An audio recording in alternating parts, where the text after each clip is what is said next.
আমাদের চারপাশের আশ্চর্যজনক প্রাণীর সংখ্যা মোটেও কম নয়, কিন্তু এরা বেশিরভাগ সময় আমাদের চোখের আড়ালে থাকে।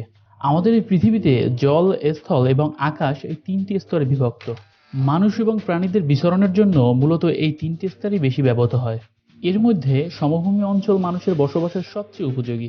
প্রাণীদের জন্য জল এবং বনভূমি বেশি উপযুক্ত। জলের নিচে এবং বনের মধ্যে আশ্চর্যজনক প্রাণীর সংখ্যা উল্লেখযোগ্য। যেসব প্রাণীদের সাথে আমরা বেশি পরিচিত কিংবা পছন্দ করি, বেশিরভাগ ক্ষেত্রে সেসব প্রাণীদের কথা আমরা মনে রাখি অথবা জানার চেষ্টা করি। এজন্য হয়তো আশ্চর্যজনক প্রাণীগুলো আমাদের জানার পরিধির বাইরে থাকে। উটকে মরুভূমির জাহাজ বলা হয়, কেননা অন্যান্য প্রাণীর চেয়ে উট মরুভূমির বুকে দীর্ঘ পথ পাড়ি দেয়। এছাড়াও অন্যান্য ছোট বড় আরও প্রাণী রয়েছে যারা মরুভূমির বুকে বেঁচে থাকে, ফলে সেখানেও এক প্রকার খাদ্য শৃঙ্খল গড়ে উঠেছে।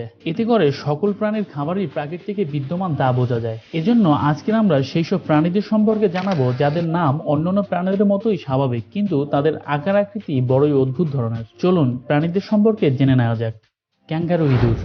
ক্যাঙ্গারু অস্ট্রেলিয়ার উল্লেখযোগ্য প্রাণী এবং সবাই জানি এটি দেখতে কেমন, কিন্তু এই নামের যে ইঁদুর আছে তা অনেকেই জানে না। ক্যাঙ্গারু ইঁদুর নামের প্রাণীটি একদম পানি না খেয়ে সারা জীবন কাটিয়ে দেয়। এদের বাস আমেরিকা বা যুক্তরাষ্ট্রের দক্ষিণ পশ্চিম মরু অঞ্চলে। মরু অঞ্চলে থাকার কারণে ওরা সারা জীবন কখনো পানি দেখতে পায় না। এদের পা ও লেজ অনেকটা ক্যাঙ্গারুর মতো লম্বা এবং ক্যাঙ্গারুর মতো লাফিয়ে চলে বলেই এদের নাম এমন। এই ইঁদুরের নাম এমন হওয়ার কারণ এদের পা ক্যাঙ্গারুর মতোই শক্তিশালী। এদের লেজ 4 ইঞ্চি পর্যন্ত লম্বা হয়। আমেরিকার কিছু অঞ্চল এবং মেক্সিকোর কিছু অঞ্চলে এদের দেখতে পাওয়া যায়। এই বিশেষ প্রজাতির ইঁদুরের দেহে এক ধরনের থলেও রয়েছে, তবে সেই থলে তাদের পেটে নয় বরং গালে। এই থলেতে তারা ক্যাঙ্গারুর মতো বাচ্চা রাখে না। এই থলেটি তারা বীজ পরিবহনের জন্য ব্যবহার করে থাকে। মরুভূমির শুষ্ক পরিবেশে ক্যাঙ্গারু ইঁদুরের প্রচুর পানির প্রয়োজন হয়। থলেতে রাখা খাদ্য বীজ থেকে তারা প্রয়োজনীয় পানি সংগ্রহ করে। এরা নিশাচর প্রাণী। মরুভূমিতে দিনের বেলায় প্রচন্ড গরম থাকায় রাতে চলাফেরা করে, যা তাদের শরীরের তাপমাত্রা নিয়ন্ত্রণ রাখতে সহায়তা করে। দিনের বেলা গর্তে ঘুমিয়ে কাটায় তারা। Sand cat. উত্তর পশ্চিম আফ্রিকার অঞ্চলে এদের দেখতে পাওয়া যায়। বিড়াল বাসাবাড়িতে থাকে, কিছু ক্ষেত্রে এদের জঙ্গলেও দেখতে পাওয়া যায়, কিন্তু মরুভূমি অঞ্চলে বিশেষ প্রজাতির এই বিড়াল দেখতে পাওয়া যায়। এর শরীর বালুকাময়, থাকে ধূসর পশম। এটি মরুভূমির পরিবেশে ভালোভাবে মিশে যেতে পারে। এর মাথা এবং শরীরের দৈর্ঘ্য 39 থেকে 52 সেন্টিমিটার। এর 5 থেকে 60 সেন্টিমিটার ছোট কান আছে, যা মাথার কাছে নিচু হয়ে থাকে। এই ছোট কানের দ্বারা ভূগর্ভের চলা শিকার শনাক্ত করতে সহায়তা করে। এদের শরীরের ঘন লোম মরুভূমির অত্যন্ত গরম এবং ঠান্ডা তাপমাত্রা রাখার সহায়তা করে। বিজ্ঞানীরা 1858 সালে এই বিড়ালটি আবিষ্কার করেছিলেন। এরাও দিনের বেলা ভূগর্ভস্থ গর্তগুলিতে বিশ্রাম নেয়। এরা পাখি এবং ছোট ইঁদুর ধরে খায়, এমনকি এরা বিষধর সাপকে পর্যন্ত মেরে খায়। ট্যাডপোল চিংড়ি। অন্যান্য মরু প্রাণীর মতোই এরা এত আকর্ষণীয় নয়, বরং এদের বর্তমানে দেখতে পাওয়া যায় না।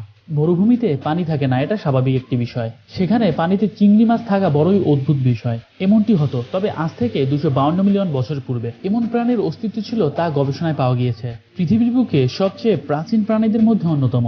220 মিলিয়ন বছর ধরে আজও টিকে আছে সেই ডাইনোসরের যুগ থেকে। এজন্য পৃথিবীর বুকে জীবন্ত ফসিল। চলুন জেনে নেই ব্যাঙাচির চিংড়ি সম্পর্কে মজার কিছু তথ্য। হালকা লবণাক্ত এবং পরিষ্কার পানিতে এরা বেশ স্বাচ্ছন্দ্য বোধ করে, আর এদের বিশেষ বৈশিষ্ট্য হচ্ছে পানির শূন্য শুষ্ক অবস্থাতে নিজেদের টিকিয়ে রাখা। আর এদের ডিমের মধ্যেও আল্লাহ তাআলা দিয়েছেন বিশেষ এক ক্ষমতা। এদের ডিমগুলো সূক্ষ্ম এবং উচ্চ তাপমাত্রায় বেঁচে থাকে 22 বছর পর্যন্ত। আর সূক্ষ্ম এই ডিমগুলো অপেক্ষা করে বৃষ্টির জন্য। বৃষ্টির পানির ছোঁয়াতে ডিম থেকে বেরোনো ছোট লার্ভাগুলো 2 থেকে 3 সপ্তাহের মধ্যে পরিণত হয় প্রাপ্তবয়স্ক, এবং পরিণত বয়সে এরা 5 থেকে 4 ইঞ্চি লম্বা হয়ে থাকে। সূক্ষ্ম পরিবেশে বেঁচে থাকার বিশেষ গুণে টিকে আছে বহু বছর ধরে। এদের বেশিরভাগ দেখা মেলে অস্ট্রেলিয়া, স্কটল্যান্ড এবং চায়নাতে। এদের সবচেয়ে মজার ব্যাপার হলো এরা স্ত্রী এবং পুরুষ উভয়ে বাচ্চা দিয়ে থাকে, এজন্য প্রজননের দরকার হয় না। Jack rabbit.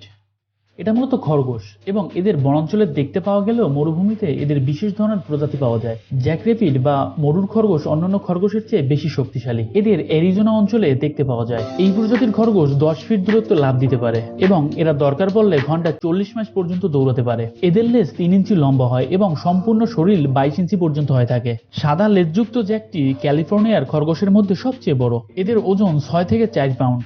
শীতকালে এটি কখনো কখনো স্লোশু খরগোশের জন্য ভুল হয়, কারণ এর পরিসরে ঠান্ডা অংশে ব্যক্তিরা সম্পূর্ণ সাদা হয়ে যায়। কালো টেইলর জ্যাক থেকে ভিন্ন, যেটি উপত্যকা এবং সমতল খোলা দেশে থাকতে পছন্দ করে। সাদা টেইলর জ্যাক পাহাড় এবং পাহাড়ে বসবাস করে। তাদের গ্রীষ্মের আবরণে এই দুটি জ্যাক খরগোশের রেঞ্জ যেখানে ওভারল্যাপ হয়, সেখানে পরিচয় সম্পর্কে কিছু বিভ্রান্তি থাকতে পারে, তবে তাদের লেজের নিচের অংশের রং ধারা দুটিকে আলাদা করা যেতে পারে। কালো লেজযুক্ত জ্যাকের লেজ নিচে বাদামি, সাদা লেজযুক্ত জ্যাকের লেজ সাদা। আশ্চর্যজনক প্রাণী সাইগা।